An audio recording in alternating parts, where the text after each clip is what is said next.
The biggest lie in the world right now is that cows are killing the planet. At the core of that lie is how methane is calculated, and in the next few minutes I am going to take you through the full carbon cycle for my dairy cows, from the air and back to the air. All the carbon that enters my dairy cows starts in the air, and I have organised this fog as a nice visual representation of that carbon.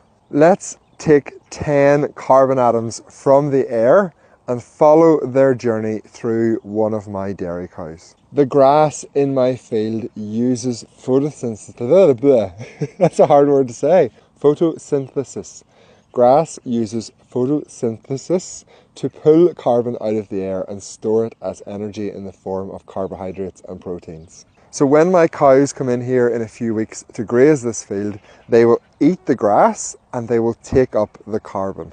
Sorry if I'm explaining this like you're stupid, but none of the public question any of this stuff. One of the 10 carbon atoms will leave as meat and milk, which is then consumed as food by us humans, and we emit the carbon as respiration. Another 2 of the carbon atoms are emitted as respiration by the cow, also not counted as an emission.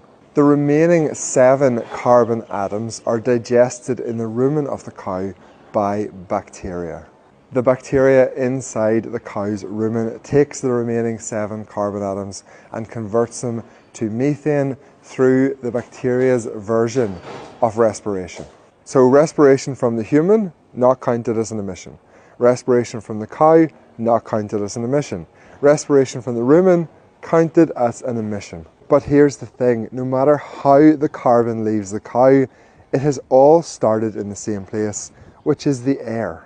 This next bit is where climate scientists like to gaslight us farmers and say that methane is not the same as CO2. So let's continue to track our 7 carbon atoms which have left our cow as methane. They have entered the atmosphere again, and them 7 methane atoms have 96 times the global warming potential of 7 carbon atoms. However, over the next 12 years, them 7 methane molecules that entered the atmosphere will break down into CO2 and water, completing our cycle. What this means is, if you have a stable number of animals, like this farm has for the last 12 years, as you emit the 7 methane molecules, 7 more that you emitted a decade earlier have just broken down back to carbon to be reabsorbed by the grass. So the net effect